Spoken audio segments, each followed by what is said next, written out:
Welcome in, everyone, and welcome back to episode 2 of The Mandalorian Season 3. I am here with Kurt, as always, and we are going to be breaking down this second episode of The Mandalorian for you guys. This one was actually directed by Rachel Morrison. This is her first time directing in The Mandalorian. She has worked on, her most notable stuff is Mudbound and also Black Panther. And this one was also written by Jon Favreau as well. Sometimes he does have a co-writer, but the first two episodes I know they like to link those two together. So 1 and 2 he did solely, and this one was a little bit longer than we're used to. This one was 45 minutes compared Yeah. to the 30 minutes of the last episode. So Kurt, what was your kind of overview or thoughts on this episode 2 that we have? I think this episode had a very good mix of action. I thought it was awesome how they portrayed everything, the build up to what's going on and the uncertainty of Din Djarin's survival and that kind of stuff. I think this episode had a lot of potential, and I think it reached a lot of people. I think. Yeah, I like this one as well. I actually, not to give any spoilers, but I'll probably end up giving it a similar grade to what we gave the last one. Yeah, But I actually think I like this episode a little bit more. yeah, This one, they're really still giving you a bunch of action, which is awesome.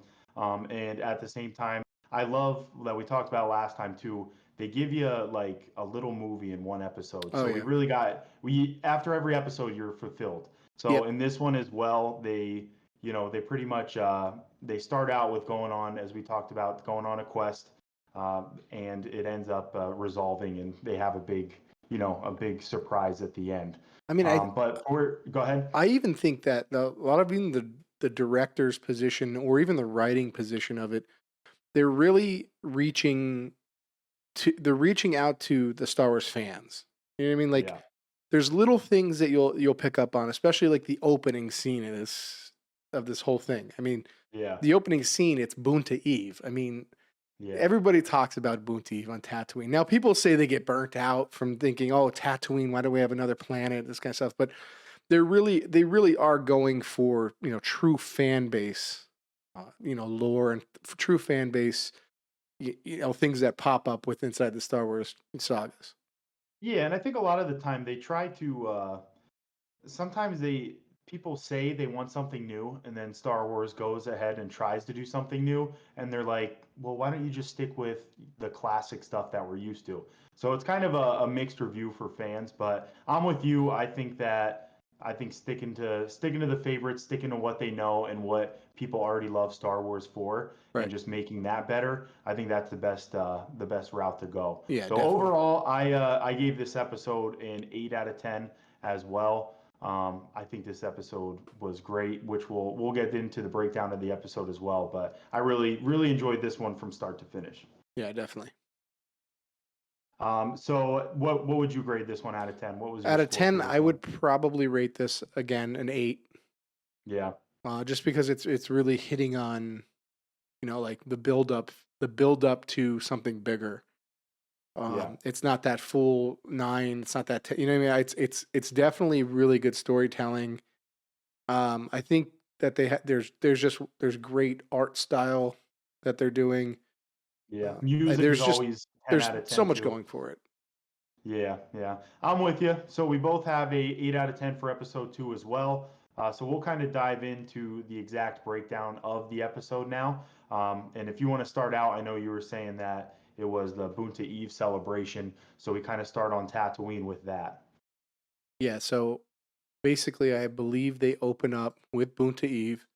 Yep. You could see all the speeders racing around, and they slowly go back into the starport where she's in there swindling a Rodian for Yeah. a speeder that the Jawas took apart, and you already know that it's kind of where it's going with that whimsicalness to it.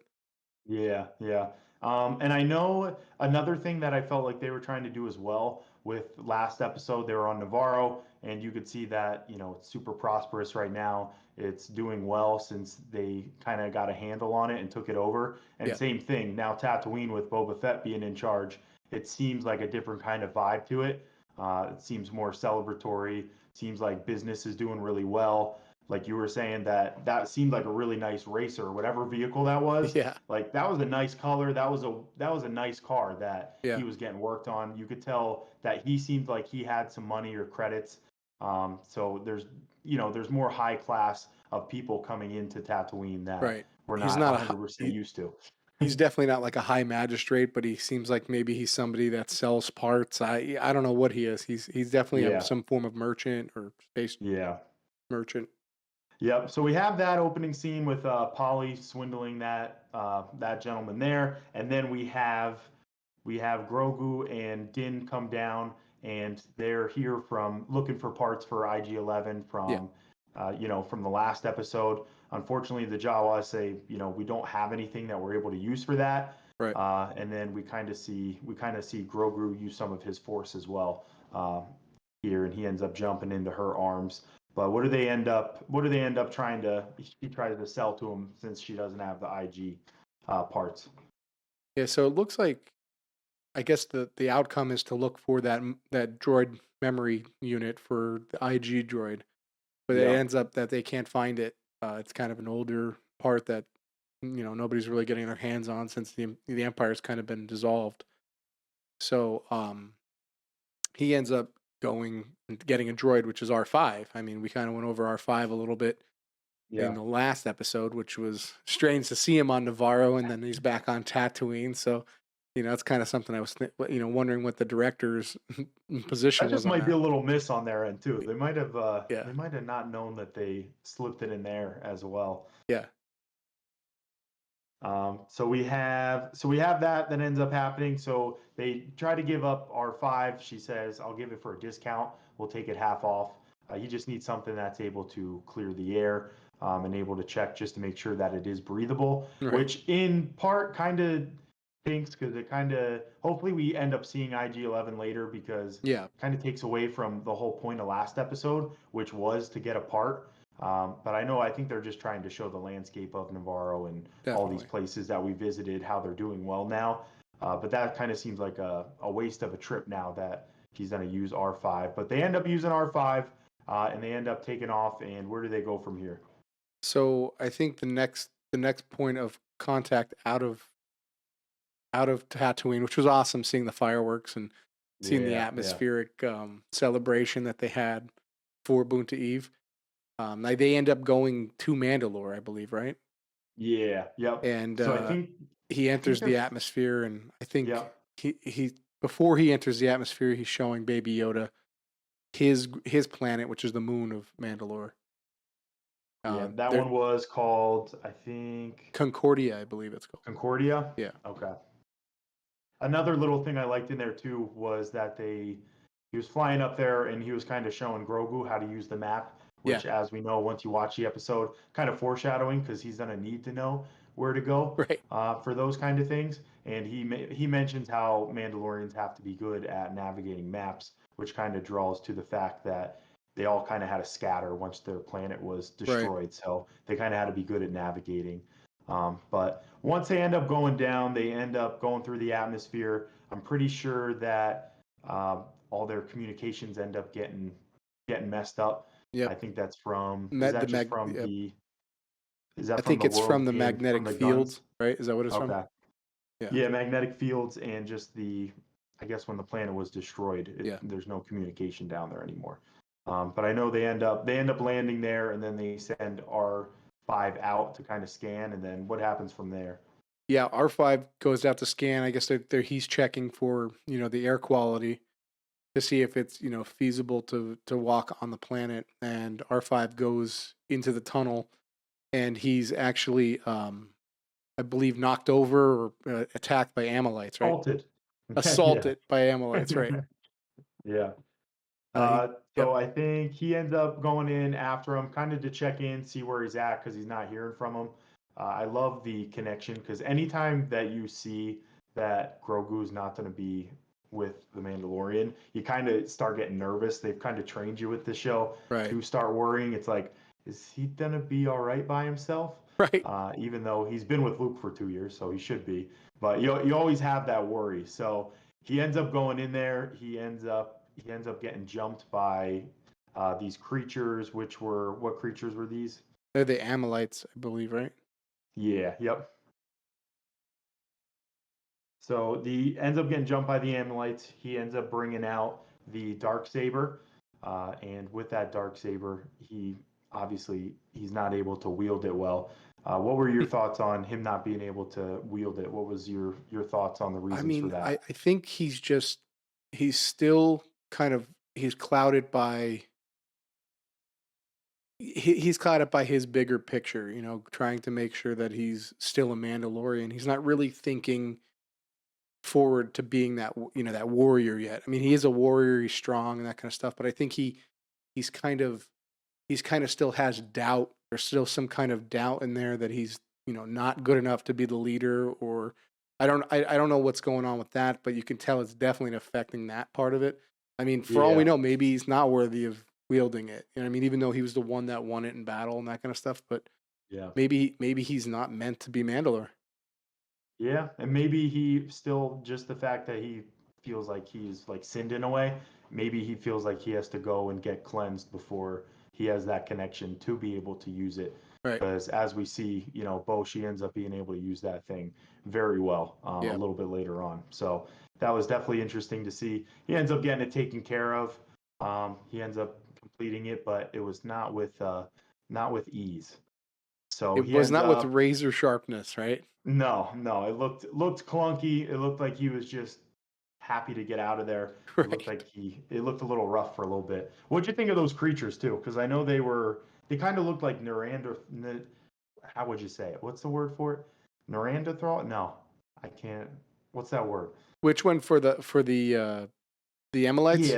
Yeah, they kind of looked like just like basic, They kind of look like like that space alien that's in like every series that lives underground, kind of like a yeah, recluse, yeah. like very underground. Is that what you're talking about? Yeah, Yeah. yeah, and they just don't have like very up-to-date weapons. Yeah. Like they're just using kind of like these They're big like sticks. primitive.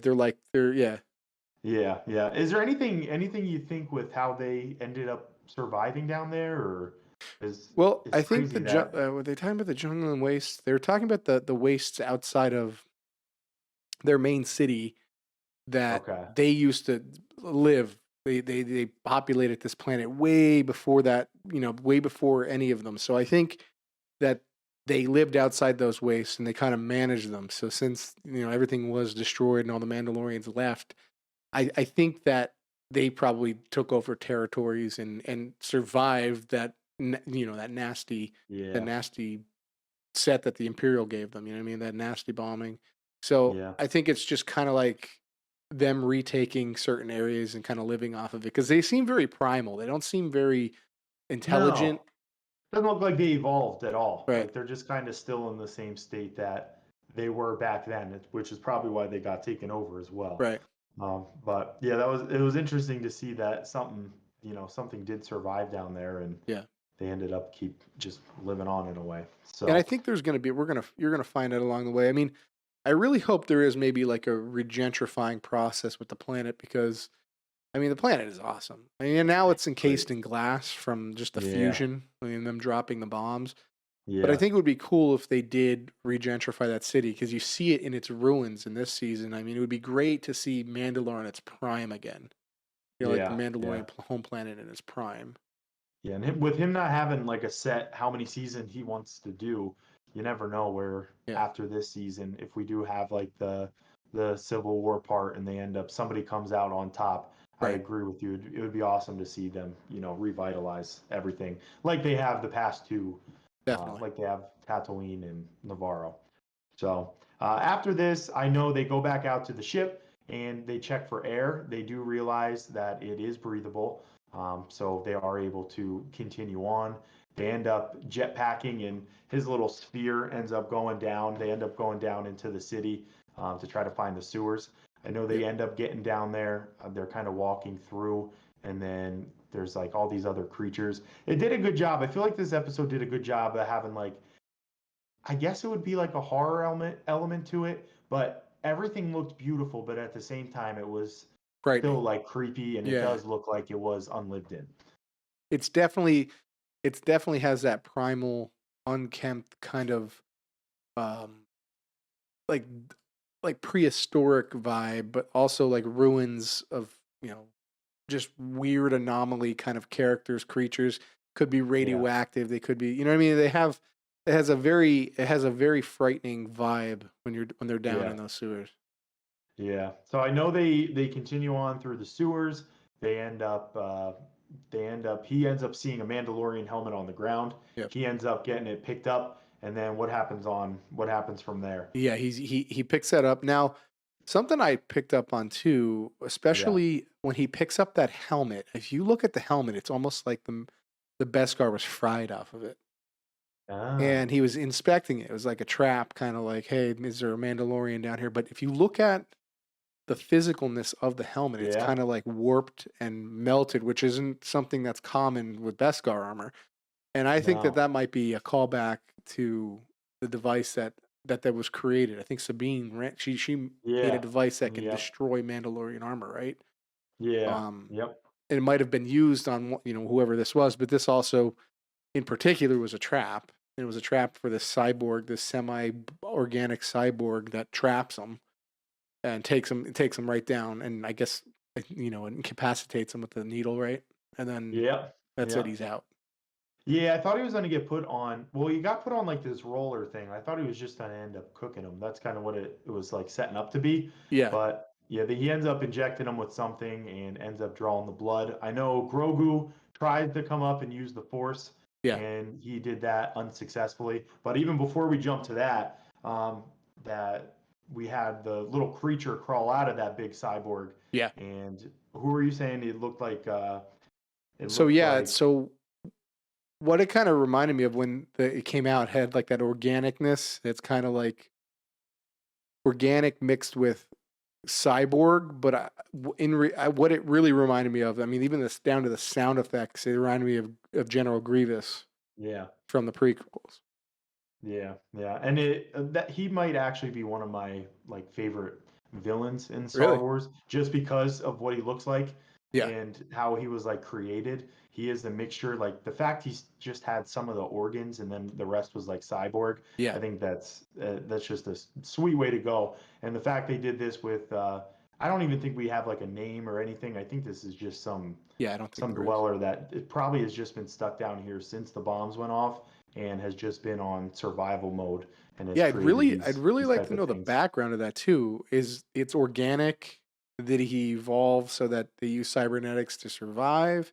Is it a Yeah, syndicate? Is it a new life form that evolved on the planet? yeah, There's so much to ask. I mean, even the unit that it uses, that big unit, kind of it reminds me of something out of the Clone Wars, like the Clone Wars era technology that yeah, uses the Walker technology, but it also kind of has the similarity to like an Imperial probe droid. I mean, it looks like an Imperial probe yeah, droid, but it also looks like it's that old style um, CIS type of yeah. mechanical droidness to it. And he had that, yeah, he had that stick too, the kind of like the weapon that the General Grievous, his bodyguards had, Yep. which those things were awesome too, the Yep. double-sided one. Yep. But yeah, that was really cool. I like who they put in there for that, and I thought that was a unique person to. I wonder if they did it for a reason, or if we'll see more of them if we end There's up on this probably planet any longer. there's definitely going to be But some kind of play on to what they are. I mean, they decide to take Mandalore, or they try to take that planet back.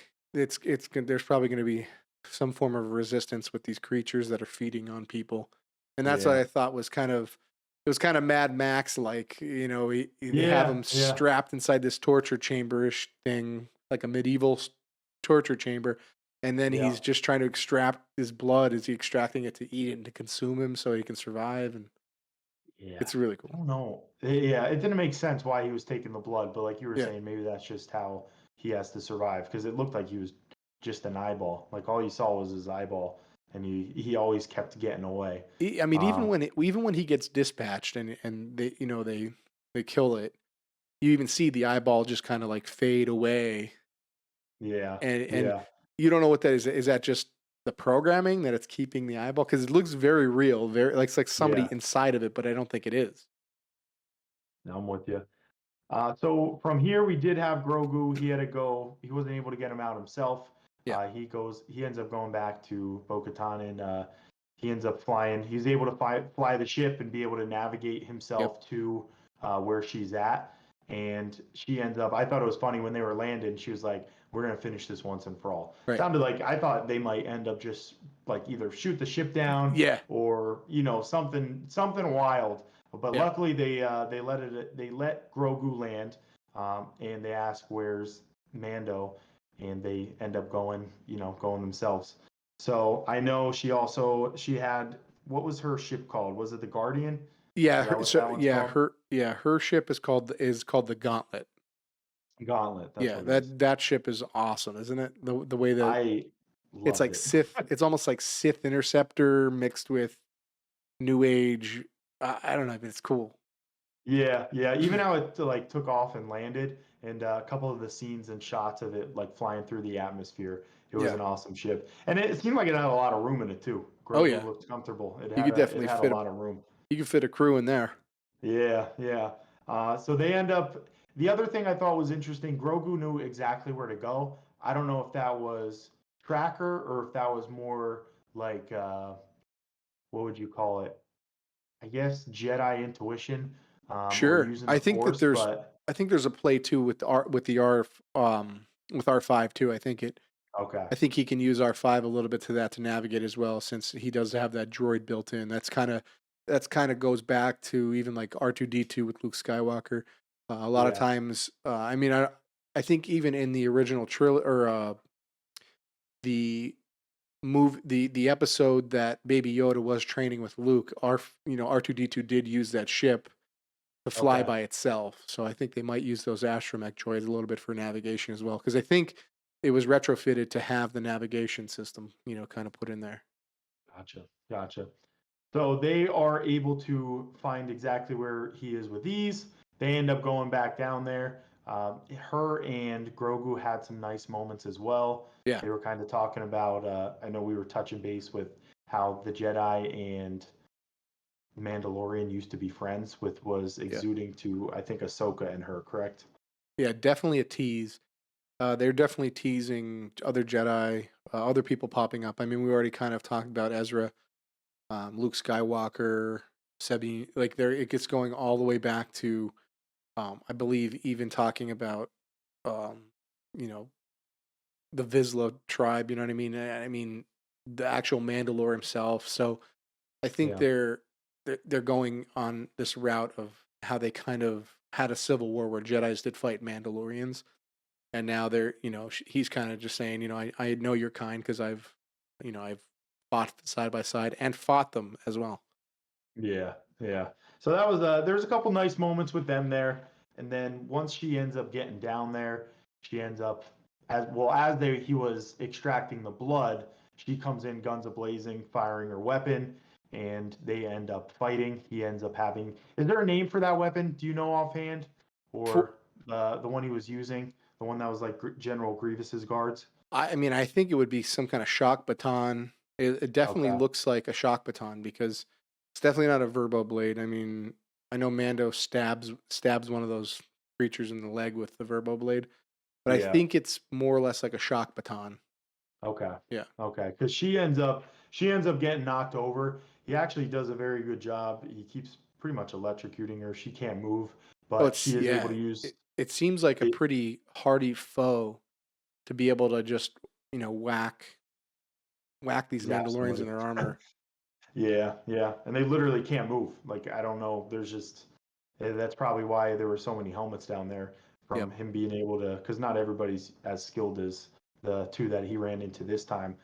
But she ends up getting knocked down. She ends up getting her hand on the dark blade, and with ease, she just ends up cutting him up. I think they obviously did that on purpose. They wanted to show, Din Djarin using it and struggling with it, Yeah. and then she was beautiful with it. It was awesome. Yeah, definitely. I think there's kind of like we were talking about that power struggle, but I think there's also, it's kind of showing the parallels, like the unworthy versus the worthy, but also kind of showing the two different mentalities of leading. He's still young in a sense Yeah, when it comes to I guess, maturity in his head. He's taking care of Grogu, and he's kind of Yeah. growing into that leader position versus her, Bo Katan being a leader and literally running the Mandalorian out of royal bloodline and Yeah. actually going to war and doing things that are very intense throughout her life.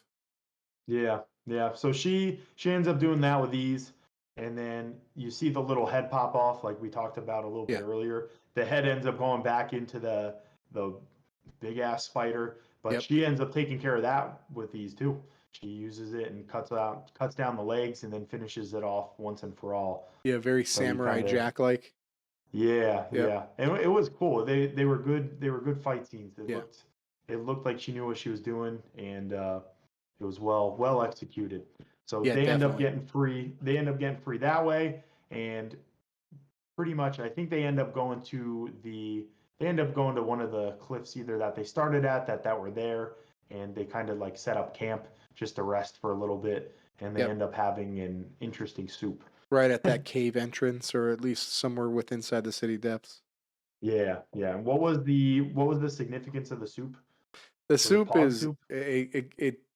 it's a Mandalorian staple. They you eat it while you're young, but it's fun. He doesn't really remember it. I mean, as a youngling, he kind of had to be evacuated, so I don't know if he actually got to understand the tradition of pog soup, and that's Yeah, why she kind of is give him a little dig, saying yeah, you don't really know it. And, it's as young as you, as little as you were, like the little Grogu. And I yeah, thought that was yeah, a nice little callback to kind of just showing that she is one of them. She is a Mandalorian. Like she kind of even made that reference to Grogu. She's like, your father, like kind of like your father's not the only Mandalorian. You know what I mean? Did you think he yeah, was the yeah, only one? And it's kind of she's kind of give him a little insight because Grogu technically is a foundling. You know what I mean? yeah, yeah, yeah. Do we know how old she is too? Because she said she used to rule there for a little bit before it ended up getting blown up. But I don't know because Yeah. it seems like she's a lot older and more experienced than Din is. But I don't know what if we actually have an age on her or not. Yeah, I don't know if they actually timeline that age. I'd like to actually look at that. It's got to be a little bit older. I don't know Yeah, how she's a humanoid, so I don't know yeah, true. what in the timeline it is because this goes back way back in that Yeah. timeline. So I don't know how they're preparing that. I don't know how they're preparing her age versus how far back it went, especially with the Clone Wars happening and stuff. Yeah, yeah. So next up, we do have they once they finish eating, she expects them to be done. She's like, "Okay, we'll go back to the ship, and I'll take you back." And Din is still stuck in his ways. He came here for a reason, and he's gonna finish what he showed up for. So he ends up saying, "No, I'm still gonna go find. I think it's the living waters. That's correct." Yes, the living waters of Mandalore under the Okay. mines. Yep, So, and obviously, which was good, she said, I will take you there. She's like, you're never going to find it by yourself. I'll just take you so you could see if you want to see what it is. And she's like, it's pretty much a dump. She's like, then sure. you could go see it. And if this is what you want to do, if this will just get you off of this kick, then I'll take you there. So they have a nice walk going down there. They kind of talk about some things, kind of about pretty much about why they feel how they feel about certain things. I think he did a good job of kind of empathizing with her. She Sure. seems to understand more where he's coming from as they're going. And I know she brings up, he ends up mentioning, and they talk about her dad a little bit as well. Yeah, and he kind of pays his respect to her, saying, this is the way. And she kind of looked at it like, it was pretty nice. I mean, she kind of is getting behind him supporting, the father, because she even says he was a great man and a Yeah, great warrior. So I think there's kind of a connection building there, which there might be fiery tensions eventually, because it seems like Bo Katan, being that she's a part of Death Watch, yeah, has kind of, she's kind of bullheaded. I mean, she's like, she wants to yeah, fight. She wants to, secure that role as being a leader or secure the role as taking back her kin. And I think that Din Djarin's going to have more discipline. Maybe they're going to learn a little bit from each other. yeah, Maybe kind of exercise that royal life that they had with the creed, but also kind of be a little bit more united in a sense. Yeah, yeah. So you end up having they end up finding the ruins. They end up walking through a room which is a throwback to the one that her and her sister were shown in when the Clone Wars was happening with Yeah. Obi-Wan. Yep. So that was a little throwback that they had there, and they like in the Clone Wars, it was like this beautiful, huge place with like these glass ceilings, and just to see where it was at then and where it's at now, Yeah. they kind of just show you, how bad it really has gotten there. Right. So they end up going to the ruin entrance. I know she ends up reading off of a plaque that's there as well, which kind of lets you know where they're at. And then I think he ends up starting to take off his armor and suit Yep. and stuff. He ends up getting into the water, and then he just ends up getting pulled under by something. It definitely seems like they're waiting, and I mean there's kind of Yeah, a panic moment there. It alludes like something pulled him in, or did he fall and just start falling? I yeah, mean, it definitely looked like something pulled him in though. yeah. It seemed like something pulled him in, but then at the same time, when she just went down all the way to the bottom with ease, like nothing was there fighting her or anything. I thought it was just interesting that he just ended up sinking like that, and then he was just found at the bottom. He wasn't hurt or anything like that. He was just pulled I under. honestly, I don't think if I were to critique it, I don't think he was pulled under. I think he just fell because if you see how she dives in, he straight down. You know what I mean? I mean, Yeah. if you're in all that Beskar, he took off everything. Would that still sink you think? I Like think the it the might helmet? possibly sink him. If that armor's heavy enough, it might sink him right to the bottom. I mean, you Yeah. see, you see him at the bottom, but it doesn't seem like he has any signs of being pulled or moved. You know what I mean? I don't know. It Yeah. doesn't Yeah. like when she jumps in. If that creature did grab, if that creature did grab him and pull him through, I mean, you kind of would have saw something, right? Yeah, yeah. At least you would have thought. I kind of am with you on that one. I do think he was pulled because it doesn't make sense because that creature, as you see as they're going back up, which we'll talk about, it just didn't seem like it was It was up. I don't know. It wasn't Yeah, awake. yeah. It was it seemed like it was trying to hide though at the same time. It seemed like it didn't really want to be seen. It like So I don't turns think away, right? yeah, yeah, and Yeah. it's down there deep too. It kind of seems like it's just hiding. So it seems like the Mythosaur was kind of found by accident. Right. Um, but as she's pulling him up, you see they make eye contact. Bo makes eye contact with the Mythosaur, and you see a bunch of air bubbles go out of the helmet, Yeah. and she ends up getting Sheer them all the panic. way. Yeah, she ends up getting them all the way back up.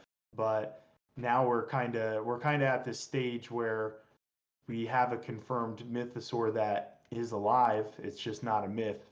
And we also have the Darksaber as well. Yeah. So what do you think is going to play out with that if you had to predict? There's so many different ways it could go. Sure. Do you think, one of them ends up with both, or you kind of feel like at this point they have to end up splitting up here. I don't know what's going to cause the rift, but something's going to cause the rift because it doesn't seem Sure. like we have a I don't know if they're determined gonna bad fight this. person yet. I don't know if they're gonna fight I don't know if they're gonna fight the Mythosaur. Yeah, I mean, we know it's a Mythosaur, though. I mean, you could tell by the yeah, skull. It's the skull that's adorned upon every Mandalorian in their creed, and it's on their armor. The question is, though, are they going to fight it? Is it dormant? Is it something that is tameable? Is it? There's a lot of questions. Is it going to come up and attack them? Is it going to be this massive Mythosaur chasing them through Mandalore or the ruins of Mandalorian, cities? yeah, It's gonna be interesting to see this next episode because they're gonna have to show that. I mean, unless they just completely get away from it or they do something that's previously to this. But I think that you're gonna see a power struggle here. Now, the question is after this, how does it resolve? There's gotta be some kind of build up between the two. yeah. There has to be. I mean, he did bathe in the waters of Mandalore. He did that. It Even should the be good plaque now. itself says you have to, you're graced by the mythosaur. So I mean, there's a lot Yeah, of stuff in that prophecy that kind of already just, you know, solidified itself there. Now, is it between the two of them? Are they both going to rule? Is it going to be? a joint thing? Is there going to be some kind of schism where they're going to fight each other and then unite? It's going to be interesting Yeah. to see how this plays out for at least this season. Yeah. Another good question too is, did Din Djarin even see the creature? Like, could it be something where they get away for it for an episode? She knows that it is there still and Yeah, that it's breathable, and they kind of just get away from it. He goes on his way, and then she goes back down for it, yeah, knowing that it's there and not telling him. Uh, yeah. I don't know. It's going to be interesting. It really is. And It it's sets up very definitely, nicely. I mean, you could tell though too, even Bo Katan, when she saw the Mythosaur, she was absolutely in fear because Yeah. they know how, like, She thought it was a myth. She yeah, really did. yeah, She's like your typical non-believer. She doesn't believe in any of the oaths or the creeds or anything like yeah, that. So for her to actually be the one that makes eye contact with the creature, yeah. that has to be, I don't know. I don't know which way it's gonna end up pushing her. Yeah, I think that there's going to be some form of struggle there. Not, if she's not a non-believer, she's now a believer. She Yeah. says there's nothing in those waters. There's no, now she sees it. So Yeah. So another quick question for you. So what do you think is more important? Do you think having the dark saber or having a mythosaur, riding on a mythosaur, would bring the people together more? Like if there were to be a civil war, let's say Din ends up keeping the dark saber and she gets a mythosaur, who it ends up is going to be able to get the most people to be on their side in that situation. yeah, I mean, whoever has that sword is going to be able to rule, right? Okay. That's what's going to be. So whoever gets their hands on dark saber will lead Yeah. the Mandalorians or unite them or bring them back. Now riding the Mythosaur, I mean that's a callback to, I mean, the first season where he says your great ancestors rode the Mythosaur. Yeah. I mean, they rode them, right? They tamed them. So Yeah. there's going to have to be some kind of tie into that, I think. I mean, that's kind of, I mean, he's already alluded to it in the first season. But I think that Yeah. there's going to be a mix there. Now, what's going to unite them? I don't know. I'm going to say that there's going to be something. It's probably going to maybe something bad's going to happen and they're going to have to come together and fight. But I really don't know at this point where they're going with it. I don't know if there's going to be a fight between the two, or she's going to be a believer now. She's like, I didn't think those things existed. You know what I mean? They were Yeah. only folklore, but it was there, and it was because you said your creed and you went into the waters and Yeah. I uh, hope that's the direction it goes in. I hope at the end of it, they end up coming together and there's like another common enemy because I do like their chemistry and I like them together, yeah, which I think in the end of the season they'll end up together on the same side. But I don't know who else would be like the protagonist in yeah. I this think I think season she's so far. interested. She's interested for sure. You could tell. I mean, he was reserved. He was respectful, and Yeah. I think she's kind of intrigued now. And I mean, what does she have to lose now? She's completely alienated. Yep. Yeah. So True. True. So overall, like we said earlier, definitely 8 out of 10. I enjoyed the episode. I know there's criticism that it's going a little bit slow for some people, but I think in this day and age, you gotta enjoy the ride, yeah, instead of just getting to the destination. I think they're doing a really good job of storytelling, and I think they're doing a good job of keeping the audience interested and throwing in things for Star Wars fans. And I think they're just doing a good job with the series overall. So again, ended up giving this an 8 out of 10. Anything final for this episode for you as well? yeah. I mean, I think it was a great start um, for this. You know, the first two episodes. I think that they kind of touched upon a lot of things in this episode that are really giving you food for thought. You know what I mean? It's kind of making you think in certain ways and which way is going to be right. And they've really brought to life a lot of stuff that I thought that they never would. And you saw a lot of that in this episode. Awesome. Well, thank you. If anybody is somehow at the end of this video, we really appreciate it. Feel free to like, comment, share, and subscribe, and we will see you in for episode 3 next week. Yeah, it's Thanks, been guys. awesome. Thanks for stopping by, guys.